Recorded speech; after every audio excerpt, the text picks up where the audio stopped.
Aplicación del currículum escolar. ¿Qué tal, Ricardo? ¿Cómo estás? Bienvenido. Muy buenas tardes, Raúl. Un gusto conversar contigo.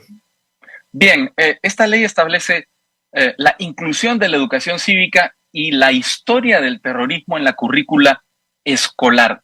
Comencemos, si quieres, no con el análisis político, sino con el análisis técnico. ¿Se justifica esta modificación en la currícula escolar desde el punto de vista meramente técnico? Meramente técnico no se justifica porque esos temas ya están incluidos en el currículo desde hace más de 10 años, ¿no es cierto? De hecho, en el 2008 hubo un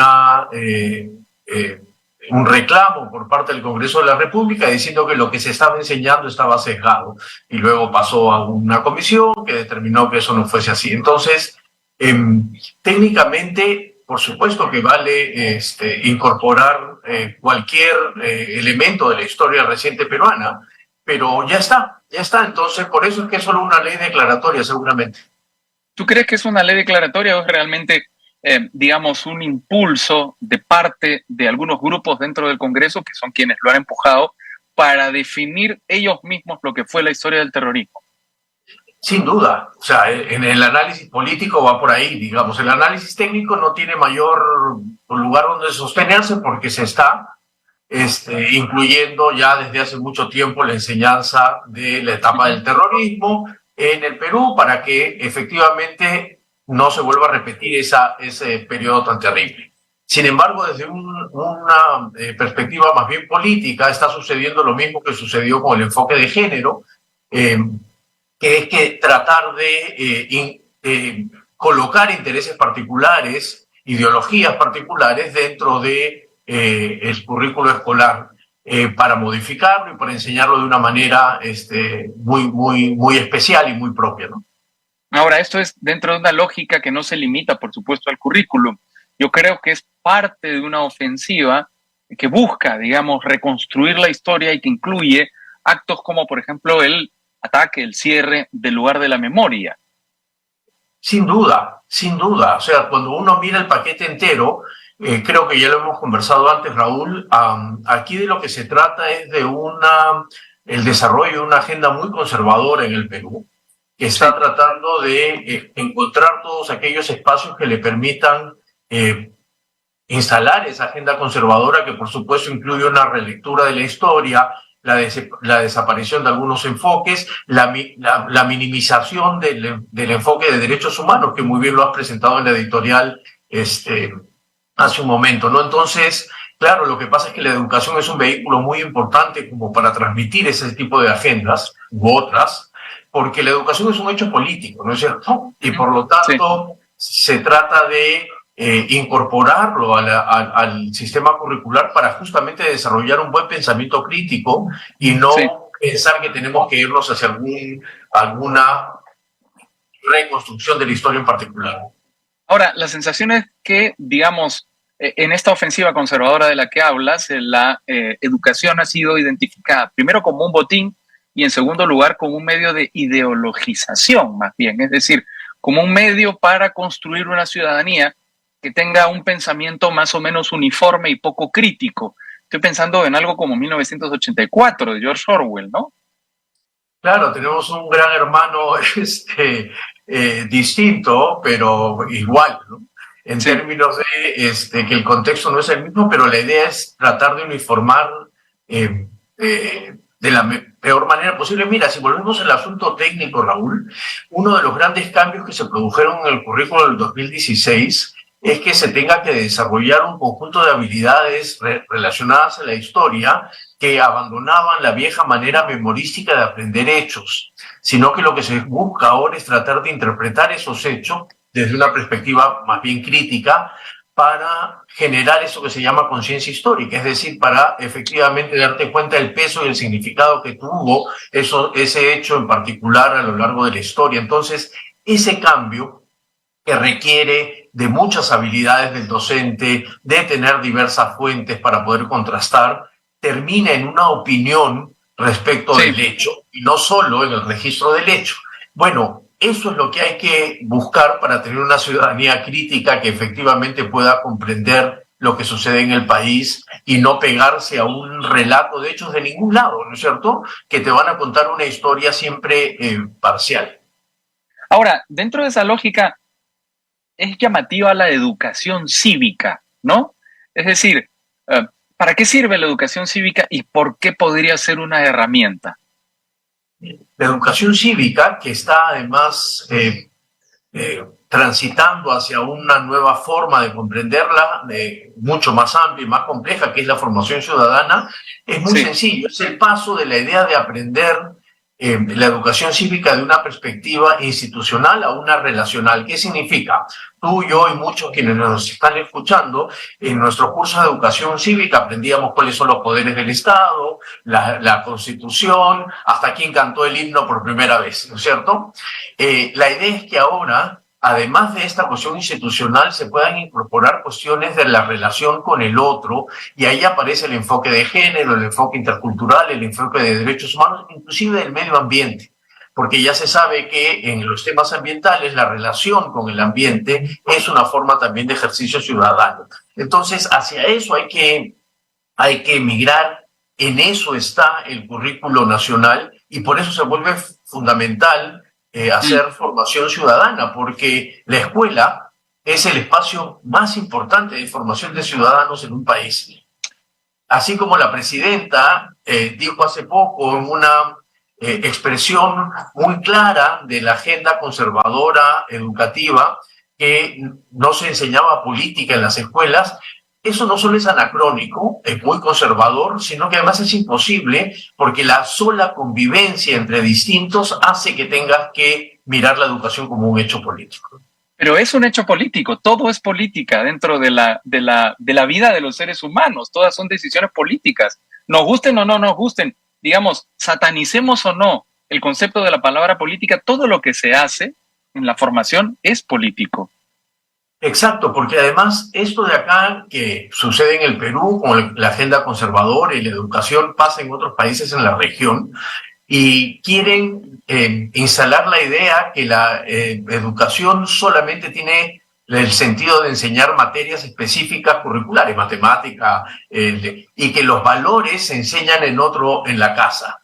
Cosa que además es imposible, porque si estoy en el recreo y tengo una discusión con mi compañero en el recreo, el profesor o la profesora interviene y ya estoy en medio de un hecho político, ¿no es cierto? Sí, no. Entonces, pero es que además, en la Unión Soviética, yo sé que estoy hablando de la prehistoria más o menos a estas alturas, la matemática también tenía un enfoque político.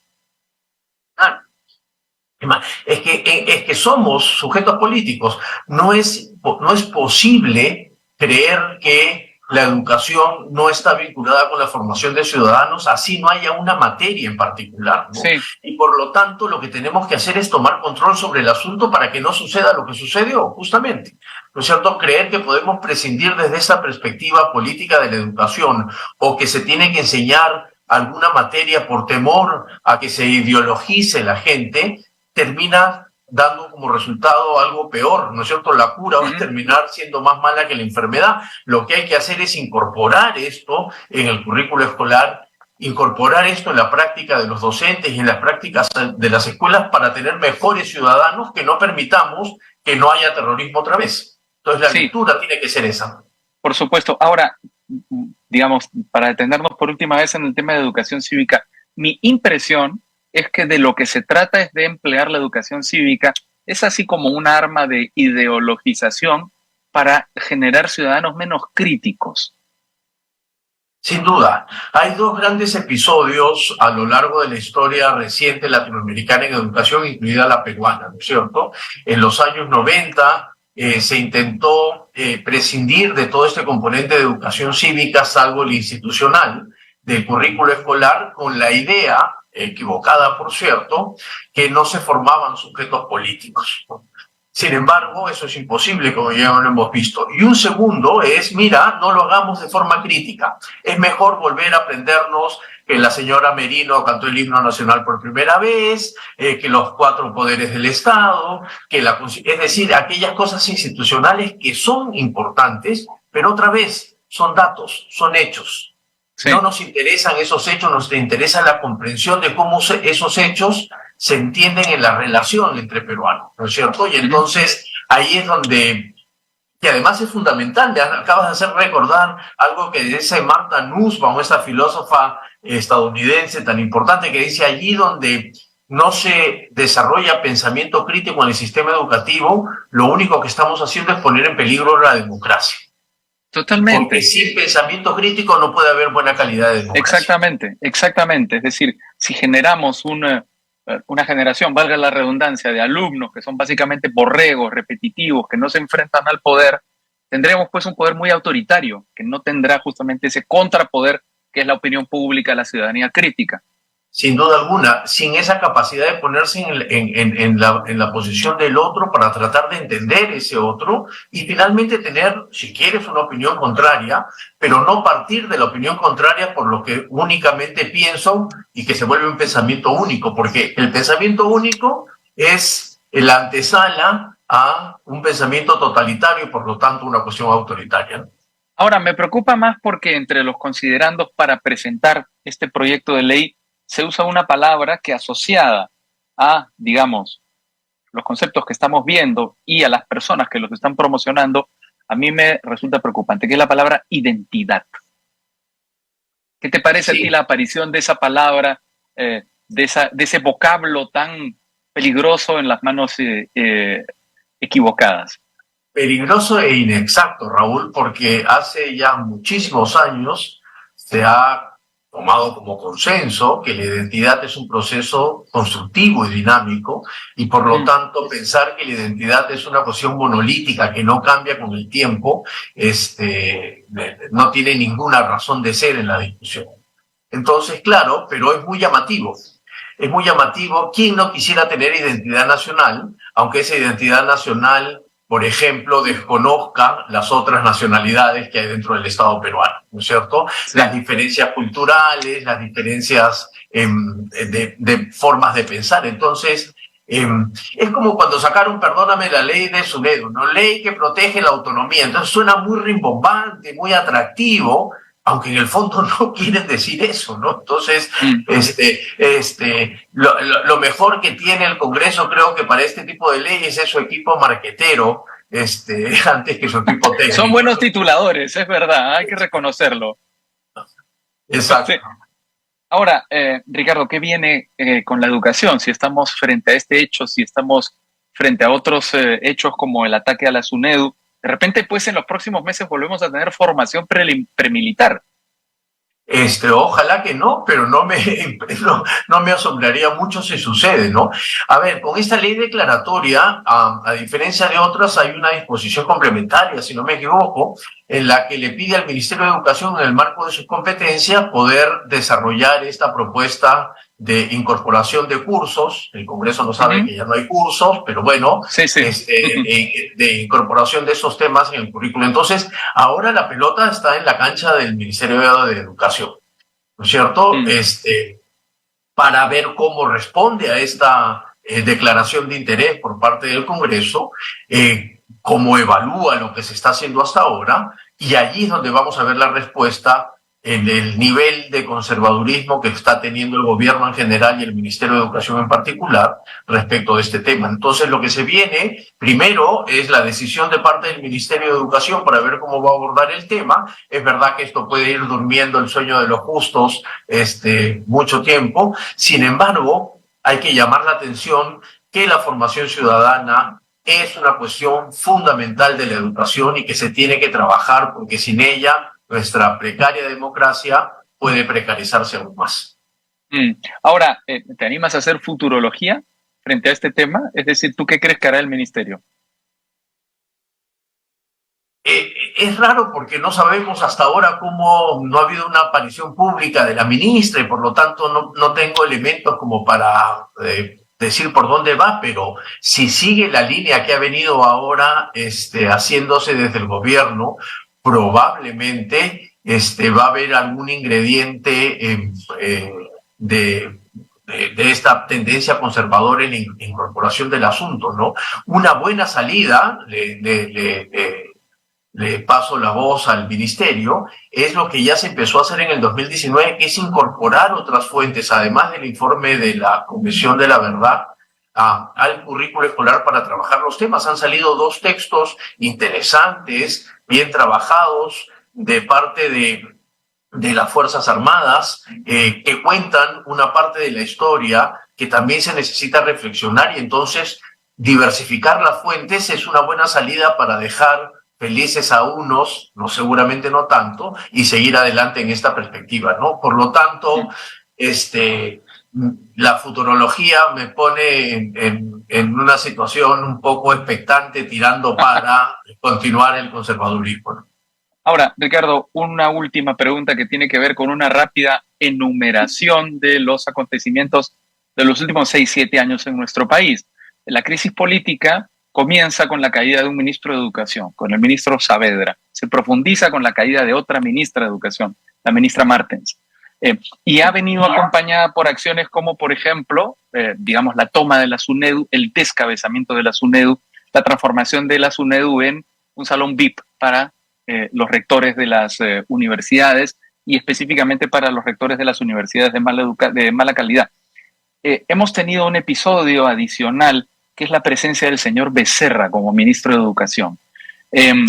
Bueno, es una pregunta pues que ya con todos estos elementos sumados parece hasta tendenciosa, pero ¿qué es lo que estamos haciendo con la educación? ¿Hacia dónde la queremos llevar? A ver, yo he dicho que a partir del año 2021, Raúl, hemos empezado el fin del ciclo de las reformas educativas que el Perú empezó en el año 2011. Aún con la caída de Jaime Saavedra, aún con la caída de Marilú Martens, los siguientes ministros, cada uno con nuestro estilo, seguimos impulsando las 3 reformas más importantes que había emprendido el Perú desde 2011, la reforma docente, la reforma curricular y la reforma universitaria. A partir del 2011, el Ejecutivo, primero de Castillo y luego de Boluarte, no creen tanto en esas reformas. Castillo no creía, pero no proponía nada. Boluarte, a partir del ministro Becerra, tampoco creía en esto, pero ahí, a diferencia del anterior, sí empezaron a generar cambios. Entonces, estamos en una situación de un fin de un ciclo de reformas, un retroceso desde mi perspectiva, y por lo tanto estar viendo que no terminen de debilitarse estas reformas, aunque la universitaria ya está bastante debilitada. Entonces, sí. En síntesis, por un lado, hacer un inventario de estropicios para ver cómo empezamos a solucionarlo a partir del año 26, porque ya está claro que antes de eso no van a dejar el poder ni el Congreso ni el Ejecutivo. Y lo otro es aquellas cosas que todavía se pueden ir defendiendo, ir haciéndolas, siempre pensando que todo es mejorable, pero en ningún caso retroceder. De acuerdo. Ricardo Cuenca, ministro de Educación, muchas gracias por tu participación en Al Vuelo. Un placer, como siempre, conversar contigo, aunque por lo general estamos hablando en materia de educación de malas noticias. Hasta pronto, que estés muy bien. Muchas gracias, hasta pronto.